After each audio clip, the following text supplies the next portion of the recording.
బుగ్గన గారి కామెడీ స్కిట్స్లోకి వెళ్ళిపోదాం. ఆయన పాపం చాలా రకాలైనటువంటి కామెడీ స్కిట్స్. బాబు ఫస్ట్ స్కిట్ ప్లే చేయ బాబు. అంటే ఆయన బడ్జెట్లో కొన్ని మీరు చూస్తే నేను దాని గురించి వివరిస్తాను. రెవెన్యూ రాబడులు 2019-20లో 37.9 పడిపోయిందండి. రెవెన్యూ రాబడి ఎంత సార్ మీరు చెప్పేది? 37.9 పడిపోయింది, అంటే 40% పడిపోయిందంట. ఎక్కడ లెక్కలు చెప్తున్నారు సార్? మీరు లెక్కలు చూసి చెప్తున్నారు. మీరు 5 సంవత్సరాలు ఆర్థిక శాఖ మంత్రిగా పనిచేసినారు. యనమల గారు ఏం చెప్పారు? రాష్ట్ర ఆదాయం 37.9% పడిపోయిందని చెప్పి యనమల గారు ఆయన చెప్పడం జరిగింది. అది పాపం మన రాష్ట్ర ఆర్థిక మంత్రి గారికి ఆ లెక్క అర్థం కాక ఏదో 2.2% అని చెప్పేదో పాపం ఆయన తడబడుతూ ఉన్నాడు. అంటే నాకు జీవితంలో ఎప్పుడు కూడా ఇటువంటి గొప్ప అవకాశం వస్తుందని నేనైతే ఊహించలేదండి. ఒక రాష్ట్ర ఆర్థిక మంత్రి గారికి లెక్కలు చెప్పేటటువంటి గొప్ప అవకాశం నాకు భగవంతుడు కల్పిస్తాడని నేనైతే ఊహించలేదు. ఇప్పుడు ఒకసారి ఆ లెక్క ఏంటో చెప్దాం. బాబు ఒకసారి క్యాలిక్యులేటర్ ఓపెన్ చేయమ్మా. ఇవాళ బడ్జెట్ ఎస్టిమేట్ 2019-20కి బుగ్గన గారి బడ్జెట్లో ఎస్టిమేటెడ్ ఇన్కమ్ అంటే ఎంత ఆదాయం వస్తుందని వాళ్ళు ఎస్టిమేట్ చేశారు? 1,78,697. ఏమ్మా? 1,78,697. ఇది వాళ్ళు ఎస్టిమేట్ చేసినటువంటి ఇన్కమ్. మనకి యాక్చువల్గా వచ్చిన ఇన్కమ్ ఎంత? -1,10,000 మైనస్ ఏమ్మా 1,10,871. ఇది మనకి యాక్చువల్గా వచ్చిన ఇన్కమ్. అంటే ఎంత తగ్గింది? ఈజ్ఈక్వల్ టు నొక్కమ్మా 67,826 కోట్ల రూపాయలు మనకి ఆదాయం తగ్గింది. ఇది ఎంత శాతం అవుతుంది బాబు? పర్సంటేజ్ కొట్టమ్మా. 67,826. బుగ్గన గారు చూడండి, లెక్కలో తెలుసుకోండి. మీకు లెక్కలు చెప్పేటటువంటి గొప్ప అవకాశం ఇచ్చాడు నాకు ఆ భగవంతుడు.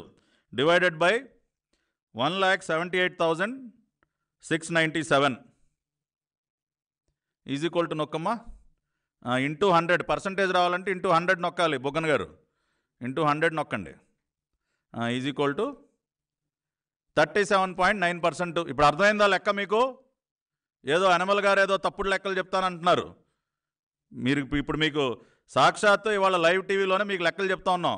37.9% మన రాష్ట్ర ఆదాయం తగ్గిపోయిందని ఏదైతే మేము చెప్పామో అది 100% వాస్తవం అని చెప్పి మీకు లెక్కలు చూపించి మరీ ప్రూవ్ చేస్తూ ఉన్నాం.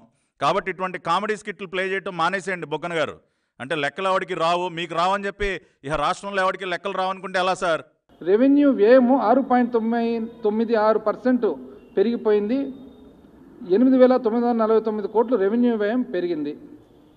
రెవెన్యూ ఎక్స్పెండిచర్ సార్ 2018-19 మీ పరిపాలన లాస్ట్ సంవత్సరంలో 1,28,569 కోట్లయితే 1,37,518 కోట్లయింది 19-20. అంటే 8,948, అంటే 9,000 కోట్లు పెరిగింది. 1,30,000 మీద 9 కోట్లు ఎంత అవుతుంది సార్? 9,000 కోట్లు మీరే లెక్కేయండి. అంటే ఏ లెక్కలు తీసుకొని మీరు చెప్తున్నారని బుగ్గన గారు పాపం మన్నే అడుగుతా ఉన్నారు లెక్క. మేమేం చెప్పాం? రెవెన్యూ ఎక్స్పెండిచర్ ఏదైతే ఉందో అది 6.96% పెరిగిందని చెప్పాం. పాపం ఆ లెక్క కూడా ఆయనకు అర్థం కావట్లేదు. గతంలో మరి తెలుగుదేశం పార్టీ హయాంలో 2018-19లో 1,28,569 కోట్లు. బాబు ఒకసారి క్యాలిక్యులేటర్ ఓపెన్ చేయమ్మా తొందరగా. 1,28,569. ఇప్పుడు 1,37,518. సో 1,37,518 కోట్లు వీళ్ళు revenue expenditure -28,569 is equal to ఇది 8,949 కోట్లు రెవెన్యూ ఎక్స్పెండిచర్ పెరిగిందండి. ఇది ఎంత పర్సెంటేజ్ అవుతుంది? Divided by 1,28,569 is equal to into 100. Percentage కదండి. Is equal to 6.96. ఎంత వచ్చింది బుగ్గన గారు? మీరే అడిగారు కదా ఎంత అవుతుందని చెప్పి. ఇదిగో 6.96%. ఈ రకంగా యనమల గారు మీలాగా తప్పుడు లెక్కలు చెప్పరండి. ఆయన ఉన్నది ఉన్నట్టు మాట్లాడే వ్యక్తి. ఆదాయం తగ్గిపోయింది 37.9% అన్నది నిజం. ఇవాళ మేము ప్రూవ్ చేసాం లెక్కలు చెప్పి మరి. అదేవిధంగా రెవెన్యూ ఎక్స్పెండిచర్ 6.96% పెరిగింది అన్నది కూడా లెక్కలు చెప్పి మరీ ప్రూవ్ చేస్తూ ఉన్నాం. దీన్ని బట్టి మీరు భవిష్యత్తులో ఈ కామెడీ స్కిట్లు చేయటం మానేసేయండి దయచేసి. మీరేదో అంటున్నారు రాబడి రాలేదు తక్కువైందని చెప్పి. ఏమని? మీరు 62,000 కోట్లు మాత్రమే రాష్ట్రం పన్ను అంటున్నారు. రాష్ట్రానికి సంబంధించిన పన్ను ఆదాయం వచ్చేసి 67,000 కోట్లు కాదు సార్, 62,473 కోట్లు మన రాష్ట్రానికి వచ్చిన పన్ను అయితే, కేంద్రం నుంచి కూడా మనకు వాటా 52,000 కోట్లు కలుపుకుంటే టోటల్ 1,14,772 కోట్లు సార్. మీరు చెప్పిండే తప్పు, మీరు 67,000 కోట్లు అంటున్నారు, కాదు, రాష్ట్రానికి వచ్చిన మొత్తము పన్ను ఆదాయం అంతా కలిసి 1,14,000 కోట్లు సార్. కేంద్రం నుంచి వచ్చే పన్ను వాటా కూడా రాష్ట్రాందే. ఇప్పుడు పాపం ఆయన అబద్ధాలు చెప్పే వ్యక్తికండి తత్తరపాటు ఉంటుంది, ఒక రకమైనటువంటి కంగారు ఉంటుంది.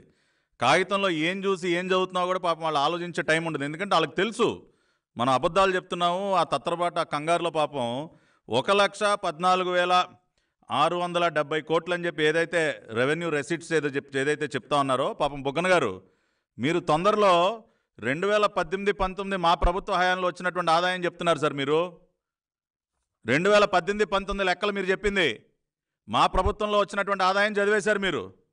మీ ప్రభుత్వంలో ఇందాక చూపించాం కదా 37.9% ఆదాయం పడిపోయింది సార్. మీరు తొందరపాట్లో ఎవరికి చదివేస్తున్నారో, ఏం చెప్తున్నారో, ఒకసారి 67,000 అన్నారు, ఒకసారి 62 అన్నారు, చివరికి అడి తిప్పి 2018-19లో వచ్చినటువంటి 1,14,000 కోట్ల రూపాయల ఆదాయాన్ని మీ ప్రభుత్వంలో వచ్చినట్టు చదివేస్తూ ఉన్నారు.